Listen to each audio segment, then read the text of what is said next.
नमस्कार दोस्तों, मैं डॉक्टर आलोक सिंह ठाकुर आपका उड़ान एस एकेडमी के ई लर्निंग प्लेटफॉर्म पर बहुत बहुत स्वागत करता हूं।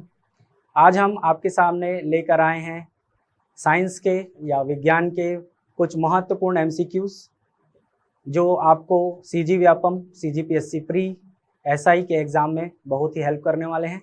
एमसीक्यूज चालू करने से पहले आपको जानकारी देना चाहते हैं कि उड़ान एस एकेडमी आपके लिए कुछ टेस्ट सीरीज़ लेकर आए हैं। उड़ान एस एकेडमी आपके लिए लेकर आया है ऑनलाइन न्यू बैच, जिसमें आपको मैथ्स और रीजनिंग के लेटेस्ट रिकॉर्डेड वीडियो मिलेंगे। अगर आप इसको 3 दिनों के अंदर 8, 9 और 10 जुलाई को ज्वाइन करते हैं तो आपको इसके लिए केवल देने होंगे 3000 रुपीज़, जिसमें आपको 8 महीने की वैलिडिटी वाले ऑनलाइन रिकॉर्डेड वीडियो मिलेंगे। उड़ान आईएएस एकेडमी आपके लिए लेकर आया है सीजीपीएससी प्री और सीजी व्यापम का एक कंबाइंड बैच जो 14 जुलाई को शुरू हो रहा है। एक और बैच है जो 14 जुलाई को ही सीजीपीएससी मेंस का बैच है, जिसे आप ज्वाइन कर सकते हैं। अधिक जानकारी के लिए आप नीचे दिए गए नंबर या हमारे हेड ऑफिस में आकर संपर्क कर सकते हैं। उड़ान एस एकेडमी आपके लिए डेली न्यूज़पेपर एनालिसिस लेकर आया है जो बहुत ही जल्द आपके लिए आने वाला है, जिसे आप ज्वाइन कर सकते हैं। तो आइए शुरू करते हैं हम लोग साइंस से या विज्ञान से जुड़े कुछ महत्वपूर्ण मल्टीपल चॉइस क्वेश्चन।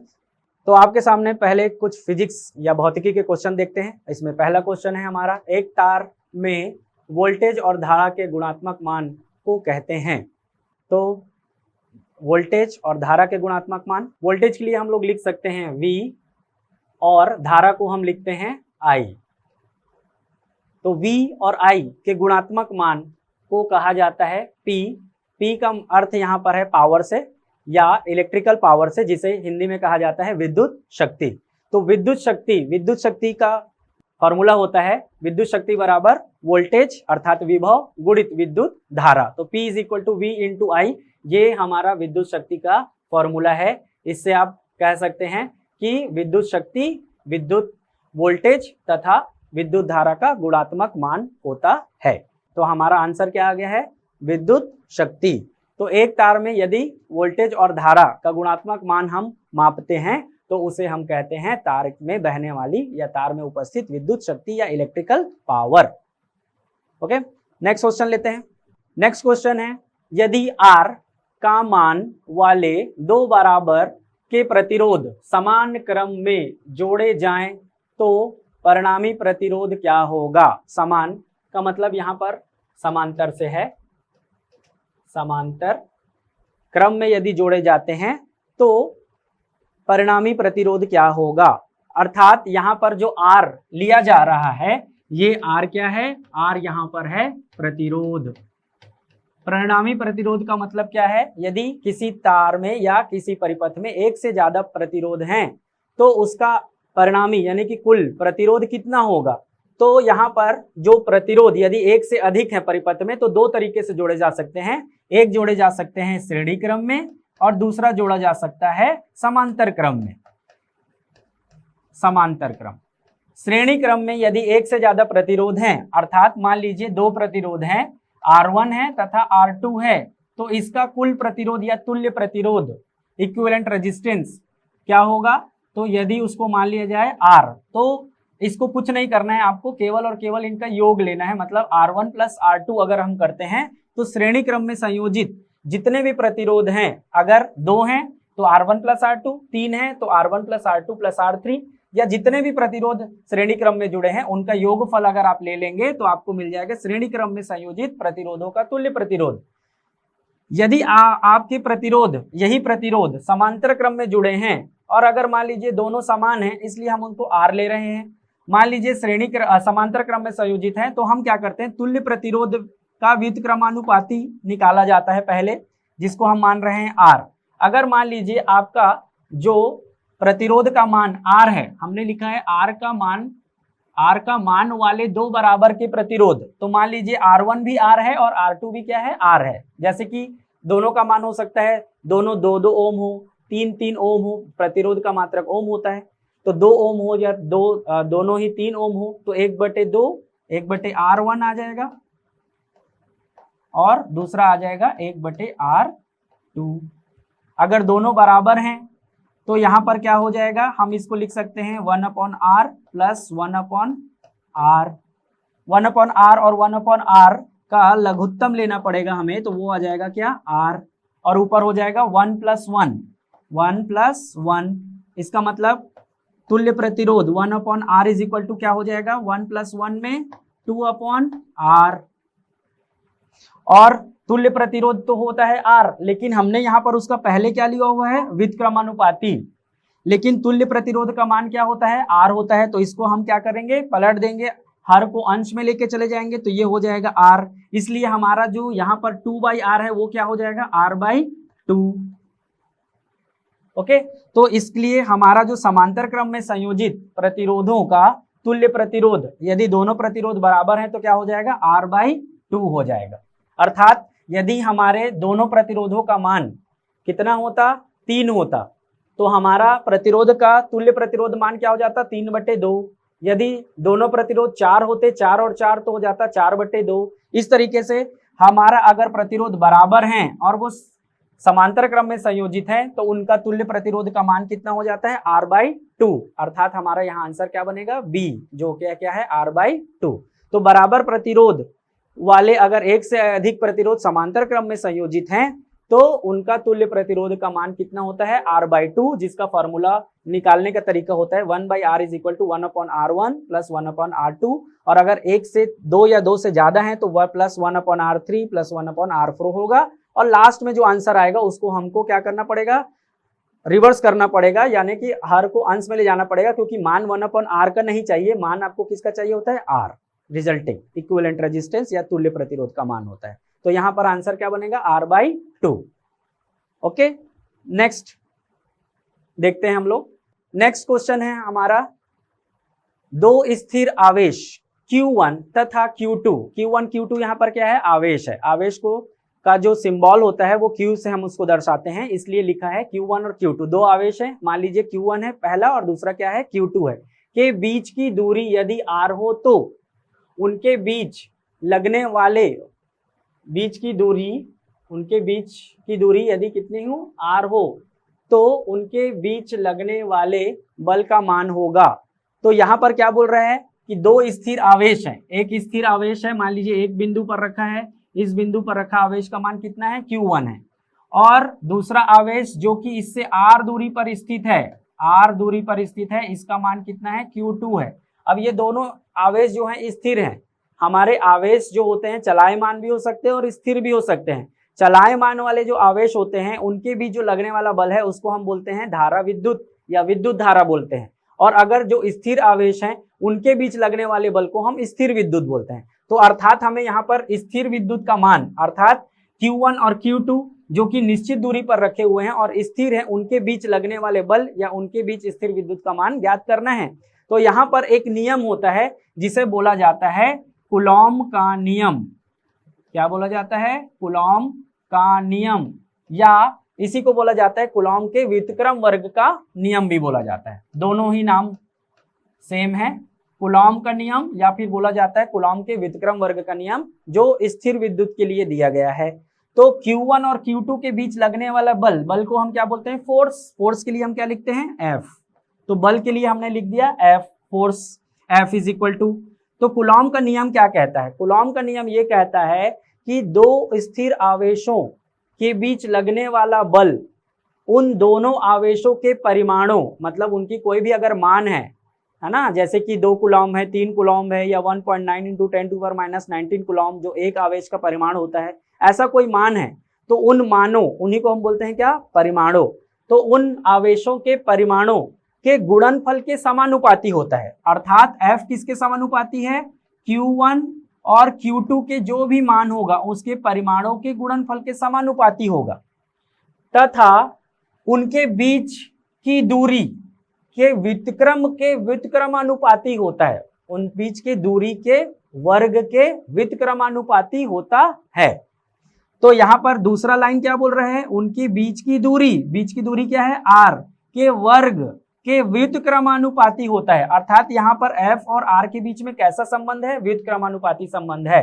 तो पहला स्टेटमेंट बोला नियम में कि उन दोनों स्थिर आवेशों के परिमाणों के गुणनफल के समानुपाती होता है, और दूसरा बोल रहा है कि दोनों स्थिर आवेशों के बीच की दूरी के वर्ग के व्युत्क्रमानुपाती के समानुपाती होता है क्या? उनके बीच लगने वाला बल। अगर इन दोनों को हम कंबाइन कर दें, इन दोनों फॉर्मूले को, तो दोनों फॉर्मूले को कंबाइन करेंगे तो लेफ्ट हैंड साइड दोनों का F है, तो राइट हैंड साइड में क्या आ जाएगा? Q1 into Q2 upon R square. तो ये वाला हमारा फॉर्मूला बन जाएगा कि दो स्थिर आवेश Q1 और Q2 जिसके बीच की दूरी R है के बीच लगने वाले बल का मान क्या होगा? Q1 into Q2 upon R square. किस नियम से?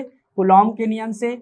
क्योंकि यहाँ पर बीच की दूरी व्युत्क्रम वर्ग में है, इसलिए इसको कूलॉम के व्युत्क्रम वर्ग का नियम भी कहा जाता है। अर्थात इस क्वेश्चन का हमारा जो आंसर बनेगा वो A बनेगा, Q1 into Q2 upon R square. Okay, तो ये वाला जो क्वेश्चन है वो हम किससे सॉल्व करेंगे? वो क्वेश्चन हम सॉल्व करेंगे स्थिर आवेश या कूलॉम के नियम से। ओके, नेक्स्ट क्वेश्चन लेते हैं।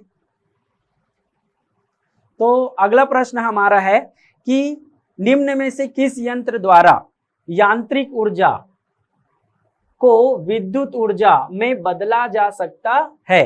अर्थात यहाँ पर एनर्जी कन्वर्जन यानी ऊर्जा परिवर्तन, क्या ऊर्जा के एक रूप से दूसरे रूप में परिवर्तन का नियम लग रहा है यहाँ पर। तो यहाँ पर क्या बोला जा रहा है? यांत्रिक ऊर्जा अर्थात मैकेनिकल एनर्जी को इलेक्ट्रिकल एनर्जी यानी विद्युत ऊर्जा में बदलना है। अर्थात जैसे एक पहिए को अगर मान लीजिए आप घुमा रहे हैं और घुमाते घुमाते उस ऊर्जा को हम किस में परिवर्तित कर पाए? विद्युत ऊर्जा में। जैसे एक बल्ब जला ले या पंखा चला ले या कोई लाइट अगर जल रहा है या सेल चार्ज कर रहे हैं, तो अगर किसी मूवमेंट होने से के लिए जो ऊर्जा लगती है उस ऊर्जा को हम क्या बोलते हैं? यांत्रिक ऊर्जा। गतिमान कोई चीज है अगर यदि, तो यांत्रिक ऊर्जा को विद्युत ऊर्जा में बदलने के लिए जो यंत्र उपयोग कर सकते हैं उस यंत्र का उदाहरण कौन सा है? तो हमारे पास यहाँ देखिए 3 उत्तर दिए हुए हैं, डायनेमो, बैटरी और मोटर।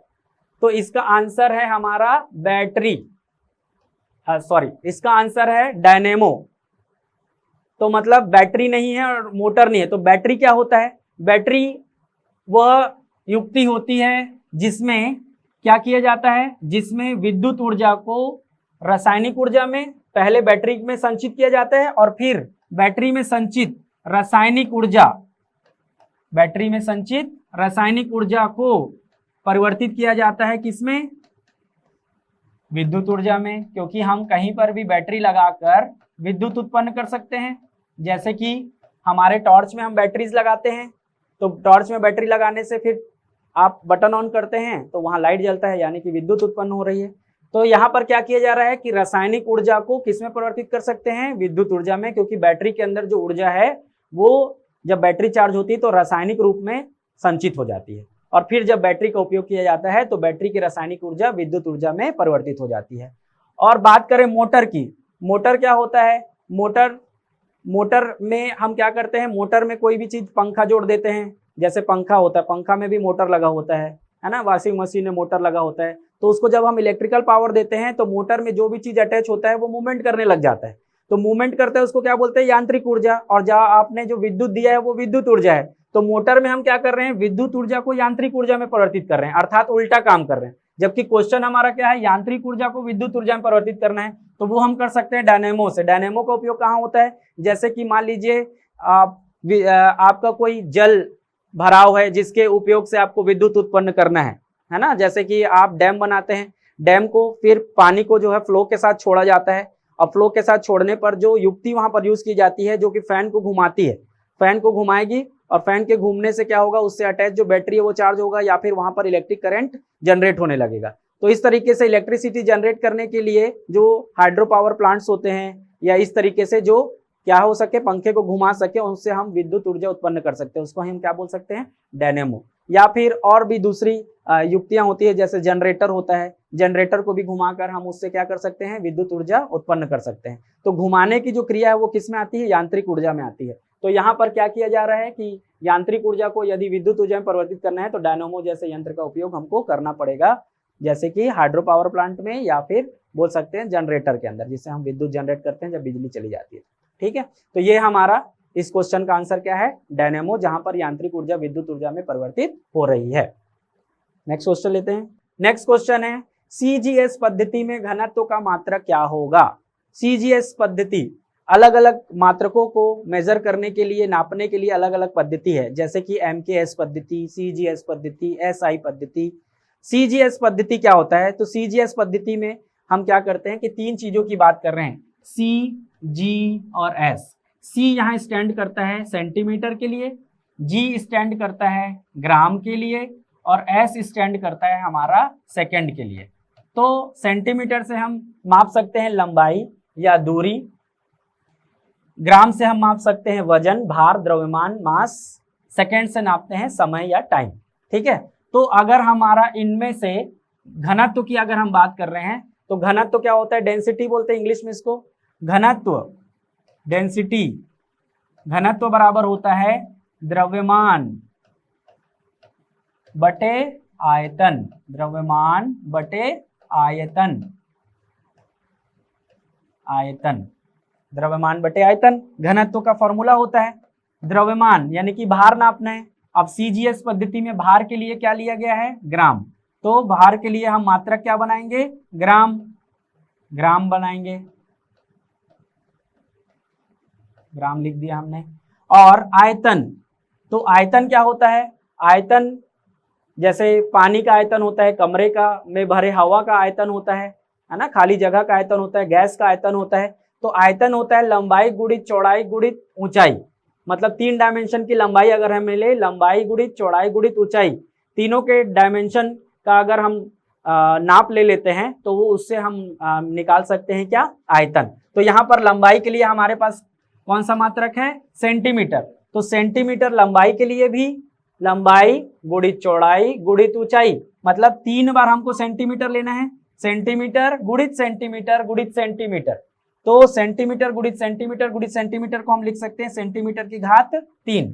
और यदि हम सेंटीमीटर को ऊपर लेके जाएं अंश से हर में, तो हमको मालूम है कि घात क्या हो जाते हैं? ऋणात्मक। तो हम यहाँ क्या लिख सकते हैं? ग्राम, सेंटीमीटर को ऊपर ले गए तो हो जाएगा क्या? सेंटीमीटर की घात 3 था, वो हो जाएगा ऋणात्मक 3।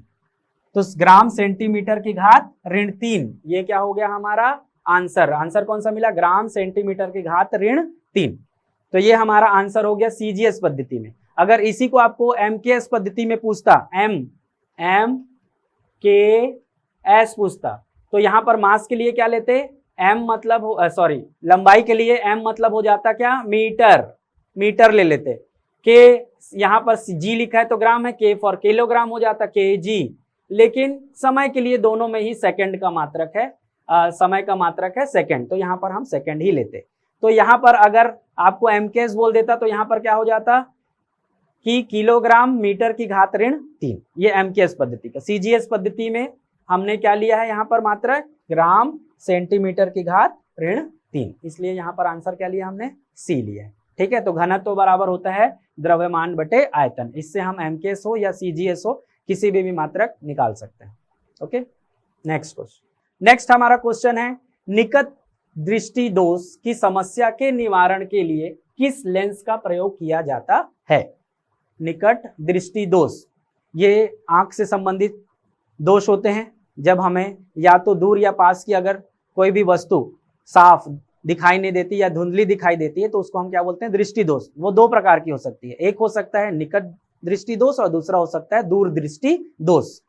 ठीक है, उसके अलावा एक एस्टिग्मेटिज्म करके भी एक प्रॉब्लम होती है, लेकिन अभी हम तुलना कर रहे हैं निकट और दूर की। निकट दृष्टि दोष में क्या होता है? निकट दृष्टि दोष में दूर की वस्तु हमें साफ दिखाई नहीं देती, यहाँ पर उल्टा होता है, ये चीज हमें ध्यान रखना है। अगर निकट दृष्टि दोष बोल रहे हैं तो निकट मतलब पास की वस्तु तो साफ दिखाई देगी, लेकिन दूर की वस्तु साफ दिखाई नहीं देती। तो वस्तु का जो प्रतिबिंब है वो बनता कहाँ पर है? वो बनता है रेटिना में। और वस्तु को जब हम देखते हैं तो वस्तु से टकराकर जो प्रकाश की किरणें हैं वो हमारे लेंस के माध्यम से होते हुए कहाँ पड़ती है? पीछे हमारे रेटिना में। तो अगर आप आई का स्ट्रक्चर देखेंगे, आई की संरचना देखेंगे आंख का, तो आपको ऐसी संरचना देखने के लिए मिलेगी। इस संरचना में आपका जो लाइट आता है वो लेंस से पढ़कर सीधे कहाँ जाता है? रेटिना की तरफ जाता है। अब जहां पर ये एक दूसरे को बिंदु काटती है, उस बिंदु पर काटने पर क्या होता है? यहाँ रेटिना होता है, इस रेटिना पर हमको प्रतिबिंब दिखाई देता है। लेकिन जब बात होती है निकट दृष्टि दोष की, अर्थात दूर की वस्तु दिखाई नहीं देती, तो उसमें होता यह है कि ये जो कटान बिंदु है दोनों ही किरणों का जो आपतित हो रही है कहाँ से? वस्तु से, वो रेटिना पर ना मिलकर रेटिना के पहले कहीं पर मिलने लग जाती हैं। तो पहले मिल जाती हैं, इसलिए यहाँ पर हमारे रेटिना के ऊपर प्रतिबिंब नहीं बनता है। तो रेटिना के ऊपर क्योंकि ये टकरा नहीं रही है, इसलिए रेटिना पर प्रतिबिंब नहीं बनता है, इसलिए वस्तु का जो प्रतिबिंब है हमें धुंधला दिखाई देता है। ये किस कारण से हो सकता है? ये हो सकता है कि अगर आपके जो आंख का गोला है, इस गोले का आकार अगर बढ़ जाता है, ठीक है, गोले का आकार क्या हो जाता है? बढ़ जाता है, तो आपका ये निकट दृष्टि दोष में आ जाता है, अर्थात दूर की वस्तु साफ दिखाई नहीं देती। तो इसका निवारण करने के लिए क्या करना पड़ता है? इसका निवारण करने के लिए हमको फिर चश्मा लगाना पड़ता है, और उस चश्मे में हम उपयोग करते हैं लेंस का। और लेंस हमारा यहाँ पर गोलीय लेंस का उपयोग करते हैं, जो दो प्रकार के हो सकते हैं, या तो वो हो सकते हैं उत्तल लेंस या हो सकते हैं अवतल लेंस। तो उत्तल लेंस हो सकता है, ये उत्तल लेंस है, उत्तल लेंस, और या हो सकता है अवतल लेंस, उत्तल लेंस, या फिर क्या होता है? अवतल लेंस, अवतल लेंस, उत्तल लेंस या फिर अवतल लेंस। उत्तल लेंस का उपयोग करते हैं अगर हमें आपतित किरणों को एक जगह इकट्ठा करना होता है। जब एक जगह इकट्ठा हो जाते हैं परिवर्तित अपवर्तित किरणें, तो इसको बोला जाता है अभिसारी गुण। तो इसलिए उत्तल लेंस को हम अभिसारी लेंस भी कहते हैं। और यदि हमारे अवतल लेंस होता है, तो इससे जो आपतित होने वाली किरणें हैं अपवर्तन के पश्चात फैल जाती हैं, तो इसको बोला जाता है अपसारी लेंस, क्योंकि यहाँ पर लेंस क्या कर रहा है? हमारे जो आपतित होने वाली किरणें हैं उसको फैला कर दे रहा है। तो जो निकट दृष्टि दोष होता है, इस निकट दृष्टि दोष में हमको उपयोग करना होता है किसका? अवतल लेंस का, अर्थात अपसारी लेंस का। ये क्या करती हैं? जो हमारे किरणें हैं जो एक दूसरे को रेटिना के पहले ही एक दूसरे को काट रही हैं, उसको हमको थोड़ा फैलाकर आगे ले जाना है, इसलिए हम क्या कर रहे हैं? यहाँ पर अवतल लेंस अर्थात अपसारी लेंस का उपयोग कर रहे हैं। तो निकट दृष्टि दोष के लिए हमको फिर किस प्रकार के लेंस का उपयोग करना पड़ेगा? अपसारी लेंस का, अर्थात इसका आंसर क्या बनेगा? ए आंसर क्या बोल रहा है कि निकट दृष्टि दोष की समस्या के निवारण के लिए किस लेंस का उपयोग करना है? अपसारी लेंस। अपसारी लेंस को ही हम लोग क्या बोलते हैं? अवतल लेंस बोलते हैं। तो आप याद रखिए कि अपसारी लेंस को हम लोग क्या बोलते हैं? अवतल लेंस भी बोलते हैं। और अभिसारी लेंस किसको बोलते हैं? उत्तल। तो उत्तल का हमको जरूरत किस में पड़ेगा? इसके जस्ट अपोजिट वाले में, दूर दृष्टि दोष में। तो अभिसारी लेंस दूर दृष्टि दोष में और अपसारी लेंस निकट दृष्टि दोष में। बेलनाकार लेंस, एस्टिग्मेटिज्म नामक जो बीमारी होती है, जिसमें हमको दूर या पास की जगह में उसके एक्स एक्सिस या वाई एक्सिस के लाइंस बराबर नहीं दिखते हैं। तो लाइंस में अगर यहाँ पर देखने में दिक्कत होती है, एक्सिस पहचान नहीं आता कि कोई पर्सन जो है सीधा खड़ा हुआ है या लेटा हुआ है या बैठा कैसे है, सीधा बैठा है कि तिरछा बैठा हुआ है, इस तरीके के अगर देखने में दिक्कत आती है एक्सिस पहचानने में, अक्ष पहचानने में, तो वहां पर बेलनाकार लेंस का उपयोग किया जाता है। ओके, नेक्स्ट क्वेश्चन देखते हैं। नेक्स्ट क्वेश्चन है, लेंस की क्षमता का मात्रक है। लेंस की क्षमता, अगर आप चश्मा लगाते हैं तो आपको पावर मिलता है ना, जैसे 0.25 या आपको मिलता है पावर 0.75 या 1.5, इस तरीके से। माइनस और प्लस जो होता है वो अवतल और उत्तल लेंस के अनुसार होता है। यदि आपका लेंस अवतल है तो माइनस, और उत्तल है तो आपको प्लस वहां पर वैल्यू मिलती है या फिर पावर मिलता है। तो वो जो पावर होता है, वो पावर कैसे मापा जाता है? तो वो पावर का फॉर्मूला होता है कि दैट इज 1/f। f क्या है? यहाँ पर फोकस दूरी है लेंस की, जिसका मात्रक हम लेते हैं किसमें? मीटर में, मीटर में। और इसी को बोला जाता है लेंस की क्षमता, जिसको दर्शाया जाता है किससे? d से। तो लेंस की क्षमता मापना है अगर, तो मीटर है, मीटर को ऊपर लेके जाएंगे तो हो जाएगा क्या? मीटर इनवर्स, मीटर इनवर्स यानी मीटर की घात ऋण 1। मीटर की घात ऋण 1 को ही बोला जाता है डायोप्टर। क्या बोला जाता है? Dioptre, dioptre. तो लेंस की क्षमता मापने की जो इकाई होती है, जो एक्चुअली में लेंस की फोकस दूरी का इनवर्स यानी कि व्युत्क्रमानुपाती होता है, उसको बोला जाता है क्या? डायोप्टर। तो लेंस की क्षमता मापने की जो इकाई है उसको हम बोलते हैं डायोप्टर। वॉट क्या है? वॉट जो है विभव या वोल्टेज मापने की इकाई होती है। रोएंटजन क्या है? रोएंटजन जो होता है वो एक्सरे किरणें जो होती है उनकी क्षमता मापने की इकाई है। एक्सरे की क्षमता मापने की इकाई है ना। एक्सरे का उपयोग जो कैंसर में रेडिएशन ट्रीटमेंट के लिए किया जाता है। वॉट विभव है, जैसे कि बल्ब का विभव होता है, कितने वाट का बल्ब है तो घर में 40 वाट, 100 वाट, 60 वाट के बल्ब लगाए जाते हैं। वेबर जो होता है, वेबर क्या होता है, वेबर जो होता है वो चुंबकीय क्षेत्र मापने की इकाई होती है। तो यहाँ पर आपके अलग अलग मात्रक दिए हुए हैं, विभव का मात्रक है, लेंस की क्षमता का मात्रक है, एक्सरे किरणों का मात्रक है और चुंबकीय क्षेत्र का मात्रक है। तो हमें पूछा गया क्या है, लेंस की क्षमता का मात्रक क्या है, तो लेंस की क्षमता का मात्रक है डायप्टर। ओके, नेक्स्ट क्वेश्चन देखो। नेक्स्ट क्वेश्चन है हमारा केमिस्ट्री से, रसायन से। रसायन से हमारा पहला क्वेश्चन है, निम्न में से कौन सा एक दुर्बल अम्ल है। तो अम्ल हमको मालूम है कि दो प्रकार के होते हैं अम्ल, दुर्बल अम्ल और प्रबल अम्ल।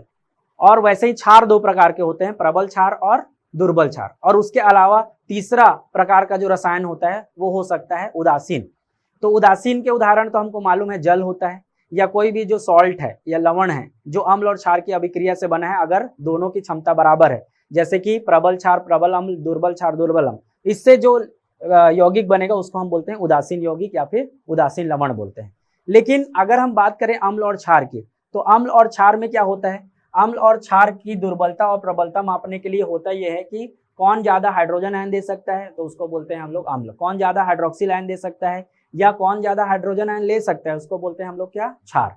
तो यहाँ पर हम बात अम्ल की कर रहे हैं। अम्ल की बात करें तो यहाँ पर हमारे पास देखिए कौन कौन से अम्ल हैं, HNO3 यानी कि नाइट्रिक अम्ल है, फॉर्मिक अम्ल है, फॉर्मिक अम्ल होता है HCOOH, सल्फ्यूरिक अम्ल है, सल्फ्यूरिक अम्ल का फॉर्मूला होता है H2SO4, और हाइड्रोक्लोरिक अम्ल, हाइड्रोक्लोरिक अम्ल होता है HCl। तो इसमें जो नाइट्रिक अम्ल है, सल्फ्यूरिक अम्ल है और हाइड्रोजन है, ये सभी जो हैं बहुत प्रबलता के साथ, मतलब बहुत ही ज्यादा संख्या में और बहुत ही जल्दी H+ आयन दान कर सकते हैं। इसलिए ये तीनों जो होते हैं वो हैं प्रबल अम्ल। और कार्बोक्सिलिक अम्ल, COOH को हम लोग क्या बोलते हैं, कार्बोक्सिलिक अम्ल बोलते हैं। COH कार्बोक्सिलिक अम्ल एक क्रियात्मक समूह है हमारा, ठीक है। तो कार्बोक्सिलिक अम्ल जहां पर भी आपको दिखेगा तो ये बहुत ही मुश्किल से H+ आयन देते हैं, यानी कि इनको H+ आयन देने में कठिनाई होती है। तो जिनको कठिनाई होती है वो अम्ल कैसे हो जाते हैं, दुर्बल। किसके अनुसार, आर्हेनियस के अनुसार और साथ ही साथ ब्रॉन्स्टेड लॉरी के अनुसार। तो यहाँ पर दो जो हमारे अम्ल और क्षार को लेकर दो यहाँ पर नियम है, एक आर्हेनियस का होता है, दूसरा ब्रॉन्स्टेड लॉरी जो हाइड्रोजन से संबंधित है। तो वे पदार्थ जो हाइड्रोजन आयन जल में घुलकर हाइड्रोजन आयन दान कर सकते हैं वो अम्ल कहलाते हैं आर्हेनियस के अनुसार, और वे पदार्थ जो जल में घुलकर हाइड्रोक्सिल आयन दान करते हैं वो क्षार कहलाते हैं। ब्रॉन्स्टेड लॉरी के अनुसार क्या होता है, ब्रॉन्स्टेड लॉरी के अनुसार वे पदार्थ जो प्रोटॉन यानी कि H+ आयन, H+ आयन को ब्रॉन्स्टेड लॉरी में हाइड्रोजन आयन नहीं बोला गया है, प्रोटॉन बोला गया है। लेकिन उसका भी अर्थ यहाँ पर प्रोटॉन का भी अर्थ किससे लिया है, H+ आयन से लिया है। क्यों, क्योंकि H+ आयन के एटम की जब आप संरचना देखेंगे परमाणु की, तो उसमें क्योंकि इलेक्ट्रॉन बाहर निकलकर प्लस बनाए हैं, तो कुल मिलाकर उसके जो एटम की संरचना है उसमें केवल प्रोटॉन होता है, इसलिए H+ आयन को हम प्रोटॉन भी बोल देते हैं। तो जो ब्रॉन्स्टेड लॉरी के अनुसार वे पदार्थ जो H+ आयन अर्थात प्रोटॉन आसानी से दान कर सकते हैं उनको हम क्या बोलते हैं, अम्ल बोलते हैं।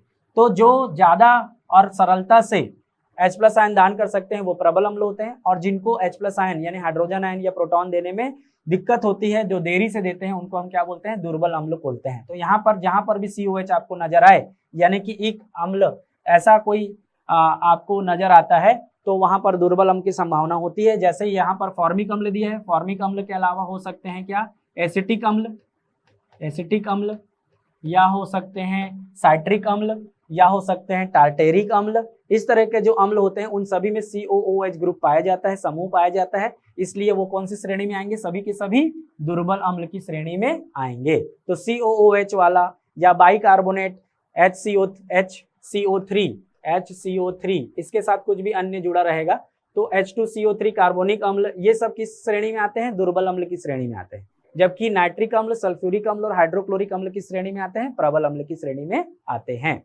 ठीक है, नेक्स्ट क्वेश्चन लेते हैं। नेक्स्ट क्वेश्चन है हमारा पीएच से संबंधित क्वेश्चन है। यहाँ पर अगर आप ध्यान से देखें तो 0.01 नॉर्मल वाले हाइड्रोक्लोरिक विलयन का पीएच मान क्या होगा, ये हमारा क्वेश्चन है। अब इसको सॉल्व कैसे करेंगे, तो हमको निकालना है पीएच।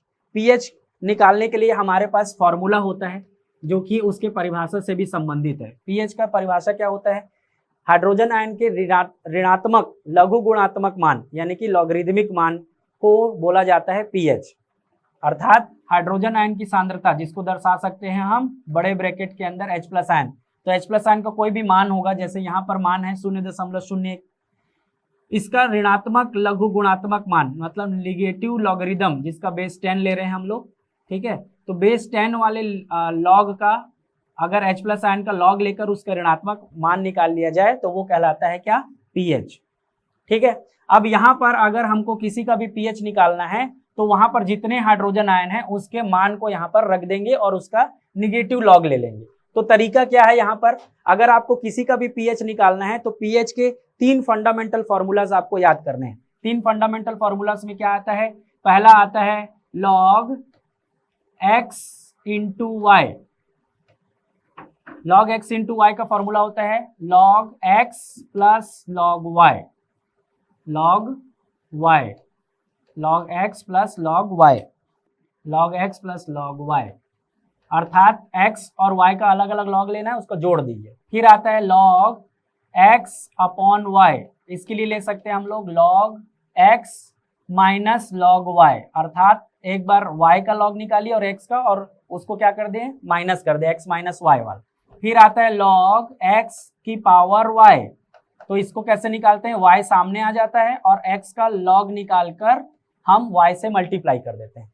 तो इस 3 फॉर्मूले से हमारा कोई भी पीएच का जो क्वेश्चन है वो सॉल्व हो जाता है। लेकिन यहाँ पर हमारे पास क्वेश्चन है 0.01, तो सबसे पहले क्या काम करना है आपको, जो भी मान दिया है, तो क्योंकि ये पीएच मान HCl विलयन का है, अर्थात ये जो मान हमें सांद्रता दी हुई है वो किसकी सांद्रता है, हाइड्रोजन आयन की सांद्रता है, क्योंकि एक अम्ल जो है वो हाइड्रोजन आयन दान करता है। तो HCl हाइड्रोजन आयन दान कर रहे हैं और इस हाइड्रोजन आयन का मान दिया हुआ है 0.01।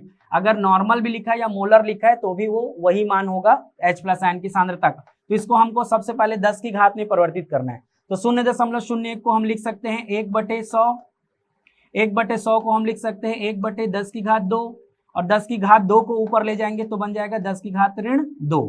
तो ये 10 की घात में हमको वैल्यू को लेकर आना है। अगर डायरेक्ट 10 की घात 2 दिया है, 10 की घात में कोई भी मान दिया है तो उसे वैसे ही रख लेंगे।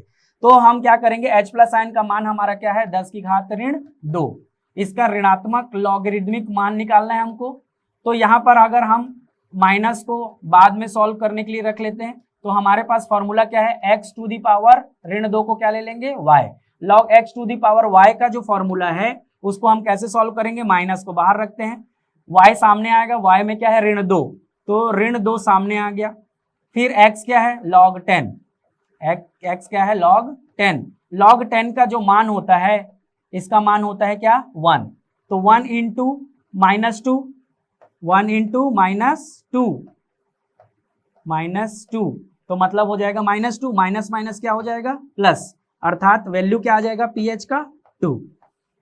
यस, अगर आपको कोई भी विलयन का और दूसरा यहाँ आयतन नहीं दिया, जैसे हमने कोई भी विलयन का आयतन नहीं लिया, 100 ml या 100 लीटर, 10 लीटर, ऐसा कोई भी मान नहीं दिया है, तो आपका जो सांद्रता का मान है उसको आप 10 की घात में परिवर्तित कीजिए अम्ल के लिए, और वो जो घात में मान है, जैसे यहाँ 10 की घात ऋण 2 है तो 2 बन जाएगा पीएच। अगर यहाँ होता 10 की घात ऋण 3, अगर यहाँ 0.001 हो जाता, डबल 0 1 हो जाता, तो 1/1000, 1/1000 मतलब 1/10 की घात 3, और ऊपर ले जाने पर 10 की घात ऋण 3, तो वहां पर फॉर्मूला बन जाता 10 की घात ऋण 3, तो आपका आंसर आ जाता 3।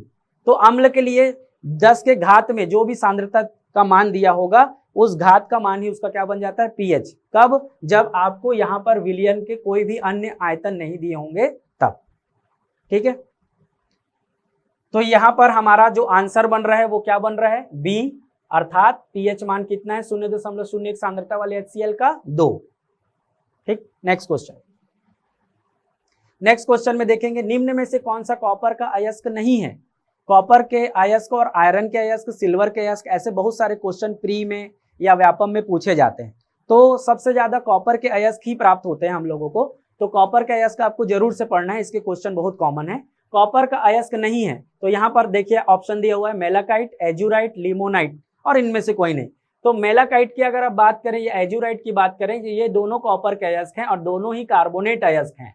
मेलाकाइट जो होता है Cu2CO3.OH ट्वाइस होता है, OH होता है, और अगर आप एजुराइट की बात करें तो ये 2COCO3 और OH वाला फॉर्मूला यहाँ पर लगता है, मतलब दोनों ही क्या है यहाँ पर कार्बोनेट अयस्क है। जबकि लिमोनाइट क्या है, लिमोनाइट आयरन का अयस्क है, यानी कि लोहे का अयस्क है, जिसका फॉर्मूला होता है 2Fe2O3.3H2O, मतलब 3 जल के अणु युक्त 2 फेरिक ऑक्साइड का जो अणु होता है वो लिमोनाइट अयस्क के अंदर उपस्थित होता है। तो यहाँ पर अयस्क कॉपर का अयस्क नहीं है, तो कौन सा नहीं है, लिमोनाइट कॉपर का अयस्क नहीं है। इसके अलावा क्यूप्राइड भी होता है, ठीक है।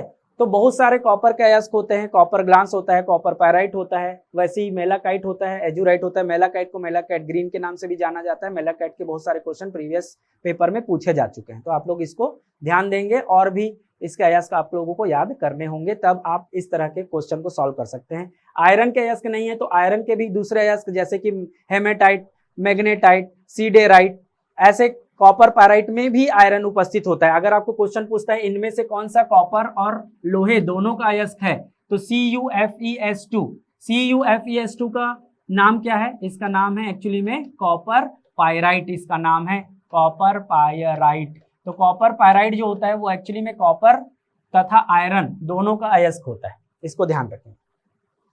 अगला क्वेश्चन लेंगे। अगला क्वेश्चन है, जल में अस्थायी कठोरता किस यौगिक के कारण होती है। तो जल दो प्रकार के होते हैं, जो साबुन के साथ झाग देते हैं उनको बोलते हैं हम लोग मृदु साबुन, जो जल के साथ झाग नहीं देते उसको बोलते हैं हम लोग कठोर साबुन। मृदु साबुन में आपका उपस्थित होता है सोडियम या किसी के भी क्लोराइड लवण, सोडियम या फिर उसी के जैसे पोटेशियम, उनके क्लोराइड लवण उपस्थित होते हैं। तो यहाँ पर जैसा आप ऑप्शन में देख रहे हैं NaCl दिया है, NaCl किस में उपस्थित होगा, मृदु में, तो ये वाला ऑप्शन यहाँ पर आपका नहीं आएगा। दूसरा जो और ऑप्शन दिया है इसमें देखिए सल्फेट दिया हुआ है, क्लोराइड दिया हुआ है और बाइकार्बोनेट दिया हुआ है। तो कठोरता जो होती है जल में वो दो प्रकार की होती है, एक होती है स्थायी कठोरता और दूसरी होती है अस्थायी कठोरता। स्थायी कठोरता और अस्थायी कठोरता में क्या अंतर होता है, स्थायी कठोरता जो होती है उसे हम स्थायी कठोरता को साधारण विधि अर्थात उबाल कर दूर नहीं कर सकते और अस्थायी कठोरता को उबाल कर दूर कर सकते हैं। तो यदि जल में स्थायी और अस्थायी कठोरता है तो उसमें डेफिनेटली कैल्शियम या फिर मैग्नीशियम के लवण उपस्थित होंगे।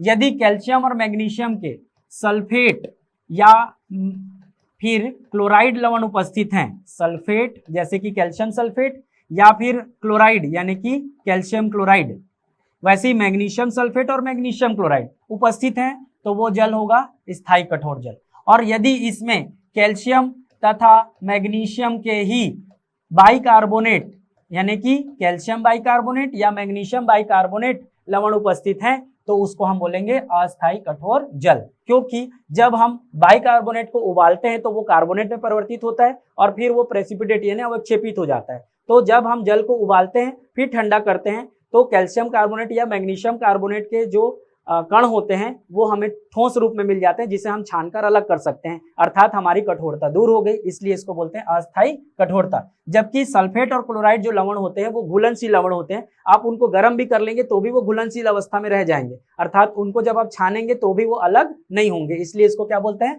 स्थायी कठोरता बोलते हैं। तो यहाँ पर आप ऑप्शन में देखेंगे तो बाइकार्बोनेट कहाँ पर मिल रहा है आपको, डी ऑप्शन में मिल रहा है, कैल्शियम बाइकार्बोनेट, अर्थात अस्थायी कठोरता के लिए यहाँ पर कौन सा रिस्पॉन्सिबल यौगिक है, तो कैल्शियम बाइकार्बोनेट यहाँ पर उपस्थित है।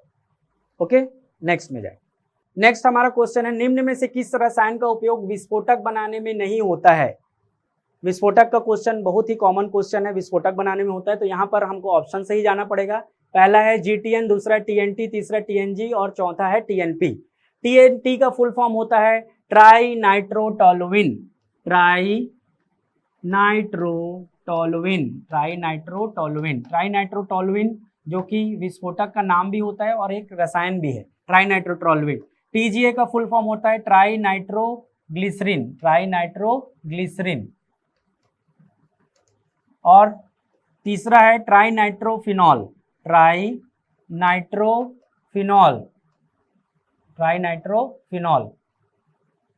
और ये तीनों ही जो होते हैं, तीनों ही जो रसायन हैं ये उपयोग होते हैं विस्फोटक बनाने के लिए, ट्राई नाइट्रोटोलुइन, ट्राई नाइट्रोग्लिसरीन और ट्राई नाइट्रोफिनाइल। और पहला जो ऑप्शन दिया हुआ है ये है ग्लिसराइल ट्राइनाइट्रेट,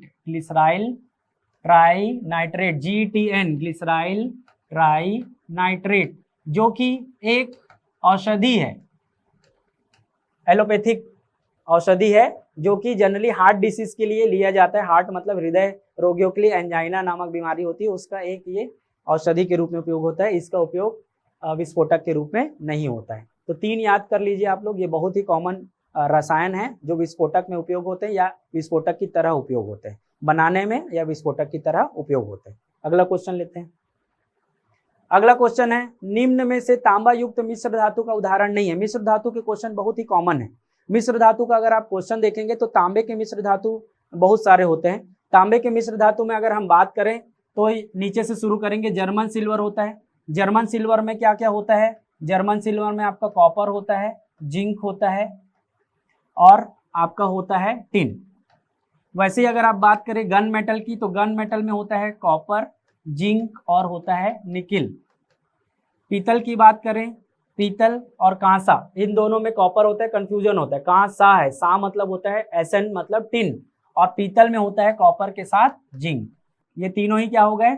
कॉपर युक्त मिश्र धातु हो गए। जबकि जो सोल्डरिंग होता है या रांगा होता है जो कि इलेक्ट्रीशियंस यूज करते हैं, आप देखे होंगे 2 तारों को जोड़ने के लिए, या फिर आप सिलिकॉन की प्लेट में कोई चिप में आप जोड़ने के लिए तारों को सोल्डरिंग करना बोलते हैं उसको। ये क्या होता है? ये लेड, पीबी और एसएन यानी कि टिन, लेड और टिन से मिलकर बना मिश्र धातु होता है।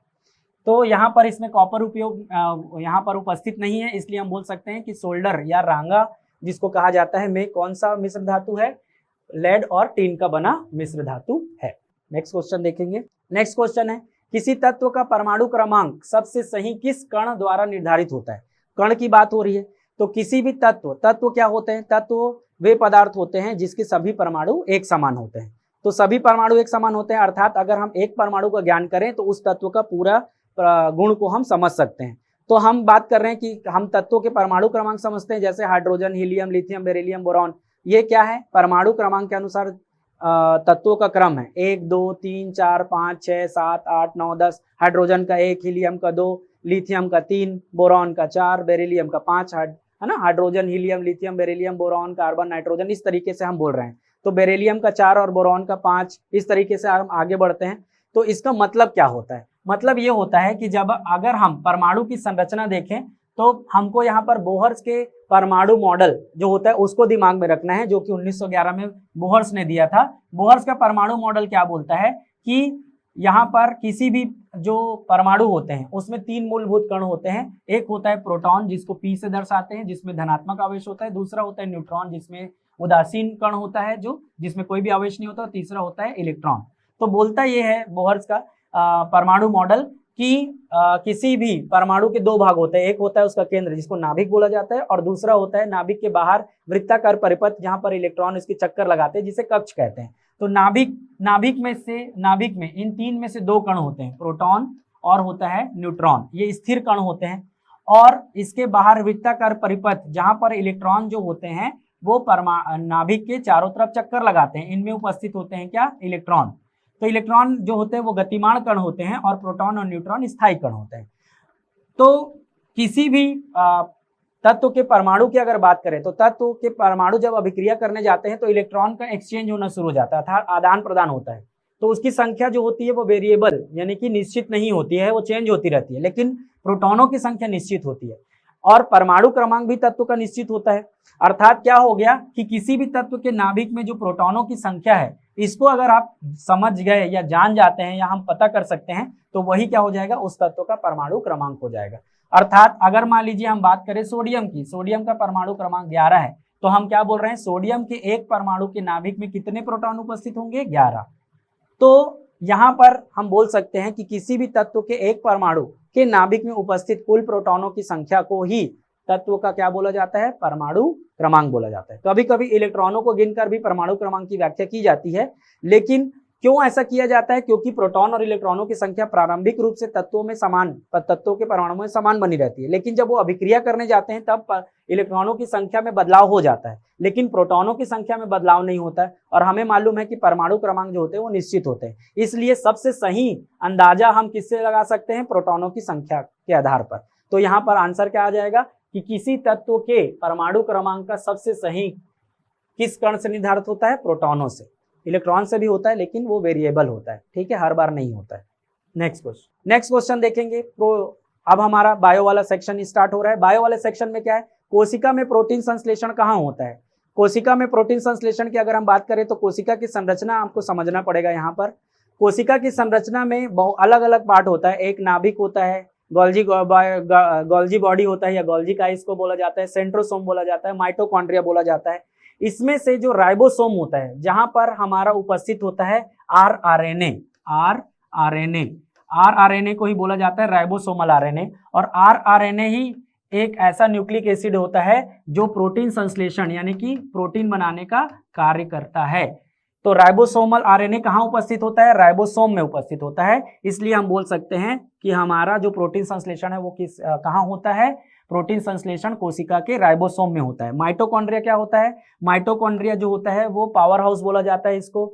यहाँ पर एटीपी का संश्लेषण होता है, ठीक है। तो इस तरीके से राइबोसोम और माइटोकॉन्ड्रिया में कंफ्यूजन हो सकता है, लेकिन राइबोसोम में क्योंकि आरआरएनए उपस्थित होते हैं, जो आरआरएनए, टीआरएनए और एमआरएनए, मैसेंजर आरएनए और ट्रांसफर आरएनए के साथ मिलकर राइबोसोमल आरएनए जो है वो प्रोटीन संश्लेषण करने का कार्य करते हैं। तो हमारा आंसर हो गया प्रोटीन संश्लेषण के लिए कोशिका का राइबोसोमल वाला जो भाग है वो यहाँ पर रिस्पॉन्सिबल होता है। नेक्स्ट क्वेश्चन है, पौधों में पानी और खनिज के किसके माध्यम से परिवहन करते हैं। तो पौधों में देखो दो चीजों का परिवहन हो सकता है, एक खाद्य या भोज्य पदार्थों का परिवहन और दूसरा होता है हमारा खनिज और पानी का परिवहन। खनिज और पानी जो है जड़ द्वारा अवशोषित किए जाते हैं पेड़ के, और भोज्य पदार्थ जो पत्तियों में बन रहा है या तनों में बन रहा है वो पूरे पौधों में विसरित किए जाते हैं। तो यहाँ पर आपको दो संवहन तंत्रों को याद रखना है जो भोज्य पदार्थों और पानी का संवहन करने का कार्य करते हैं। तो जाइलम जो होता है वो पानी और खनिज पदार्थों का संवहन करने का कार्य करता है, जबकि जो फ्लोएम होता है ये भोज्य पदार्थों या बने हुए जो कार्बोहाइड्रेट होते हैं उनके परिवहन का कार्य करता है। तो दो ही चीजें जो हैं वो संवहन का कार्य करती हैं, यानी कि चीजों को पूरे पौधे में विसरित करने का या एक जगह से दूसरे जगह पहुंचाने का कार्य करती हैं। तो जाइलम पानी और खनिज लवण को जड़ से अवशोषित करके पौधों के विभिन्न भागों में पहुंचाता है, जबकि फ्लोएम जो होता है वो पौधों के किसी भी हिस्से में बने भोजन को पौधे के दूसरे अंगों तक पहुंचाता है। नेक्स्ट क्वेश्चन देखिए। नेक्स्ट क्वेश्चन यहाँ पर आ रहा है, सुमेलित करना है हमें। सुमेलित किसको करना है, तो यहाँ पर देखिए दो कॉलम यहाँ पर बना हुआ है। पहले कॉलम में लिखा हुआ है पीयूष ग्रंथि, अवटु यानी पैराथायरॉइड ग्रंथि, अधिवृक्क यानी कि एड्रिनल ग्लैंड और लैंगरहैंस द्वीपिका, यानी कि ये सब ग्रंथियां हैं। तो इसको हम बोल देंगे क्या, ग्रंथियां। ग्रंथियों से क्या निकलता है, ग्रंथियों से निकलता है हार्मोन। तो दूसरे साइड में हार्मोन के नाम लिखे हुए हैं। तो हार्मोन को कौन सी ग्रंथि से वो निकलते हैं उनसे हमको सुमेलित करना है। पीयूष ग्रंथि से हमारा निकलता है TSH, ACTH, GH, जिसको सोमेटोस्टेटिन हार्मोन भी बोलते हैं। तो सोमेटोस्टेटिन हार्मोन को ही बोला जाता है वृद्धि hormone. ACTH adrenocorticotropic hormone, thyrotropic hormone, ये जो सब हार्मोन होते हैं, वृद्धि हार्मोन जो होता है, ग्रोथ हार्मोन, ये कहाँ से, किसके नियंत्रण से निकलता है, पीयूष ग्रंथि से निकलता है। दूसरा जो आता है पैराथायरॉइड ग्रंथि या अवटु ग्रंथि इसको बोला जाता है, जो कि थायराइड ग्रंथि के समानांतर उपस्थित होता है। अवटु ग्रंथि से हमारा दो टाइप के हार्मोन निकलते हैं, एक निकलता है कैल्सिटोनिन और दूसरा निकलता है पैराथार्मोन। ये दोनों जो है वो हमारे शरीर में कैल्शियम के अवशोषण को या कैल्शियम की मात्रा को, जैसे कि हमारे रुधिर में या मूत्र में, इसकी मात्रा को नियंत्रित करते हैं। इसलिए हम क्या बोल रहे हैं, कैल्सिटोनिन मतलब कैल्शियम का नियंत्रण करने वाले, कैल्शियम की मात्रा को नियंत्रित करने वाले, वो कहाँ से निकलता है, पैराथायरॉइड से। उसके बाद हमारा आ जाता है अधिवृक्क। अधिवृक्क मतलब जो हमारे वृक्क होते हैं, यानी कि हमारे किडनी होते हैं उसके ऊपर का भाग होता है, उसको हम अधिवृक्क बोलते हैं। अधिवृक्क जो कि एड्रिनल ग्लैंड कहलाता है। तो यहाँ से एड्रिनल हार्मोन या एपिनेफ्रिन हार्मोन निकलता है, उसी का ही एक पार्ट होता है नॉर एपिनेफ्रिन। तो अधिवृक्क से निकलता है क्या, एपिनेफ्रिन। और चौथा है लैंगरहैंस द्वीपिका। लैंगरहैंस द्वीप कहाँ पर उपस्थित होता है, ये उपस्थित होता है हमारे अग्नाशय में या पेंक्रियास से। पेंक्रियास से क्या निकलता है, इंसुलिन निकलता है। तो यहाँ पर आंसर अगर आप देखें तो ए, पीयूष ग्रंथि से क्या निकलता है, हमारा हार्मोन, वृद्धि हार्मोन निकलता है। तो ए का आंसर हो गया एक। तो ए में हमारे दो पॉसिबिलिटी बन रही है, ए या सी। दूसरा जो आंसर है हमारा अवटु या पैराथायरॉइड ग्रंथि। पैराथायरॉइड से कैल्शियम कंट्रोलिंग हार्मोन निकलता है, कैल्सिटोनिन। मतलब यहाँ पर आ गया कौन सा नंबर, 4 नंबर। ये पहला, दूसरा, तीसरा और चौथा। तो हमारा बी का आंसर क्या हो गया, 4। बी से सुमेलित करेंगे हम, 4 बी से सुमेलित हो रहा है 4, अर्थात हमारा आंसर क्या बन जाएगा, सी बन जाएगा। आगे भी चेक कर लेते हैं। सी अधिवृक्क, अधिवृक्क से हमारा क्या निकल रहा है, एपिनेफ्रिन निकल रहा है। सी का 2 और डी का 3 यानी लैंगरहैंस द्वीप यानी अग्नाशय में उपस्थित होता है, उससे इंसुलिन निकलता है। इंसुलिन के अलावा ग्लूकेगॉन भी यहाँ पर से निकलता है। ठीक है। इंसुलिन क्या करता है, इंसुलिन जो है वो हमारे शरीर में ग्लूकोज को नियंत्रित करता है। अगला क्वेश्चन देखेंगे। अगला क्वेश्चन है रेडियो कार्बन डेटिंग से लेकर, ये भी बहुत ही कॉमन क्वेश्चन है। रेडियो कार्बन डेटिंग अर्थात किसी भी जो जीवाश्म होता है, जो चीजें खत्म हो जाती है, जैव जैसे एनिमल हो गया या प्लांट हो गया या ह्यूमन भी उसी में इंक्लूड हो जाते हैं, उसकी अगर उम्र पता करना है तो हम क्या करते हैं, वहां पर कार्बन 14 जो कि कार्बन 12 का ही एक आइसोटोप है, समस्थानिक है, इसकी मात्रा को पता करके हम जो है किसी भी जीवाश्म की आयु का पता कर सकते हैं। तो इसका अधिकतम जो हम उम्र पता कर सकते हैं वो अधिकतम उम्र होता है 50,000 वर्ष, मतलब 5,000 से 50,000 वर्ष को हम आसानी से पता कर सकते हैं। तो यहाँ पर आंसर आएगा क्या, 50,000 वर्ष। और कार्बन 14 की अगर पूछा जाए कि अर्धायु काल कितना होता है, तो अर्धायु काल जो कार्बन 14 का होता है वो लगभग 5700 वर्ष होता है, 5700 कुछ वर्ष होते हैं, आप अप्रॉक्स में 5700 याद कर सकते हैं। तो ये भी एक क्वेश्चन है कि कार्बन 14 का अर्धायु काल यानी टी हाफ लाइफ कितना होता है, तो 5700 होता है। और कार्बन 14 से हम किसी का भी उम्र ज्ञात करना है, अगर कितना पुराना है वो, उसका अर्धायु काल कितना है, तो 50,000 वर्ष तक हम अधिकतम ज्ञात कर सकते हैं। नेक्स्ट क्वेश्चन में देखेंगे, निम्न में से किस अंग की विसंगति के कारण मधुमेह की बीमारी होती है। मधुमेह क्या होता है, इसको डायबिटीज भी बोला जाता है। डायबिटीज में हमारा शुगर लेवल बढ़ जाता है। शुगर लेवल को हमारी बॉडी में अभी हमने बताया कि अग्नाशय से निकलने वाला जो हार्मोन है इंसुलिन नियंत्रित करता है। इंसुलिन क्या करता है, जो हमारे ब्लड में जो ग्लूकोज होता है उसको मसल्स के अंदर, जैसे कि हमारी स्केलेटल मसल है या माने बोन के पास जो उपस्थित होते हैं मसल, स्केलेटल मसल है या स्मूथ मसल है, उसके अंदर वो ब्लड से निकालकर ग्लाइकोजन के रूप में संरक्षित करते जाता है, जमा करते जाता है। तो इस प्रकार से क्या होता है, जो फ्री ग्लूकोज है, मतलब हमारा जो मुक्त वहां पर शर्करा है, उसकी मात्रा रक्त से कहाँ चली जाती है, मांसपेशियों के अंदर। या फिर वही क्या करता है, शर्करा का उपापचय क्रिया का कार्य करता है, अर्थात उसको विघटित कर देता है कार्बन डाइऑक्साइड और जल में, पायरुविक एसिड बनाता है, फिर वो टीसीए साइकिल में चला जाता है और वहां पर वो पुनः विघटित हो जाता है। तो इस प्रकार से वहां पर क्या होता है, शर्करा जो है वो विघटित होकर कार्बन डाइऑक्साइड और जल में विसरित हो जाता है, परिवर्तित हो जाता है, या फिर जो शर्करा है वो रक्त से मसल के अंदर चला जाता है, मांसपेशियों के अंदर चला जाता है। तो रक्त में ग्लूकोज की मात्रा कम हो जाती है, और रक्त में ग्लूकोज की मात्रा जब कम हो जाती है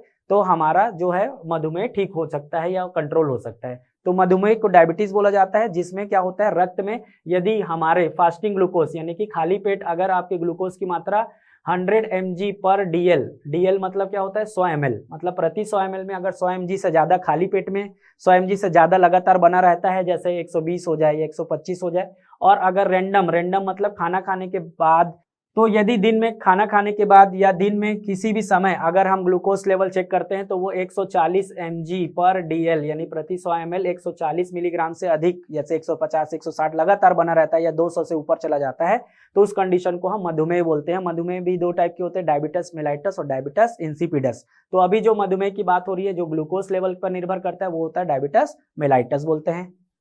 ओके, नेक्स्ट देखेंगे हम यहाँ पर। नेक्स्ट है और हमारा आखिरी क्वेश्चन है, वो यह है कि निम्न में से प्रकाश संश्लेषण के लिए उचित कथन नहीं है, अर्थात प्रकाश संश्लेषण के संबंध में हम इसमें से कौन सी बातें देखकर ये बोल सकते हैं, कौन सा स्टेटमेंट देखकर ये बोल सकते हैं कि ये गलत है। तो यहाँ पर पहला स्टेटमेंट लिखा हुआ, प्रकाश संश्लेषण प्रकाश ऊर्जा का रासायनिक ऊर्जा में परिवर्तन होता है। यह बात बिल्कुल सही है। प्रकाश संश्लेषण में प्रकाश ऊर्जा, जब प्रकाश पड़ती है तो क्या होता है कि शर्करा का निर्माण होना शुरू हो जाता है, ग्लूकोज का C6H12O6। तो यहाँ पर शर्करा बन रहा है, अर्थात जो प्रकाश मिली उससे नया रासायनिक ऊर्जा के रूप में शर्करा के रूप में संचित हो रहा है। तो ये पहला वाला हमारा करेक्ट जो है स्टेटमेंट सही है, तो ये आंसर नहीं होगा। प्रकाश संश्लेषण उपचय क्रिया है। उपचय मतलब क्या होता है, सरल अणुओं से बड़े अणु का निर्माण। तो कार्बन डाइऑक्साइड और जल छोटे अणु हैं, उससे बड़ा अणु शर्करा, ज्यादा कार्बन वाला, ज्यादा हाइड्रोजन, ज्यादा ऑक्सीजन वाला बड़ा अणु शर्करा का निर्माण हो रहा है, कार्बोहाइड्रेट, अर्थात ये कौन सी क्रिया है, उपचय क्रिया है, छोटे से बड़े रासायनिक अणुओं का निर्माण। प्रकाश संश्लेषण की क्रिया रात में मंद हो जाती है। तो प्रकाश संश्लेषण क्या होता है, प्रकाश संश्लेषण के लिए प्रकाश की आवश्यकता होती है ऑब्वियसली, तो प्रकाश हमें रात के समय कम मिलता है, इसलिए वहां पर प्रकाश संश्लेषण अर्थात शर्करा बनने की जो क्रिया है वो रात के समय क्या हो जाएगी, धीमी हो जाएगी। तो ये भी स्टेटमेंट सही है, अर्थात यहाँ पर आंसर ये भी नहीं है। लास्ट जो ऑप्शन है, प्रकाश संश्लेषण के लिए ऑक्सीजन की आवश्यकता होती है, तो ये वाला कथन यहाँ पर गलत है प्रकाश संश्लेषण के संबंध में, अर्थात ये हमारा यहाँ पर आंसर है, क्योंकि पूछा ही हमें है कि कौन सा उचित कथन नहीं है। तो क्या बोल रहा है कि प्रकाश संश्लेषण के लिए ऑक्सीजन की आवश्यकता है। प्रकाश संश्लेषण क्या होता है कि अर्थात ये बोलना चाह रहा है कि प्रकाश संश्लेषण के समय ऑक्सीजन ग्रहण किया जा रहा है, उपयोग किया जा रहा है, जबकि ऐसा नहीं होता है।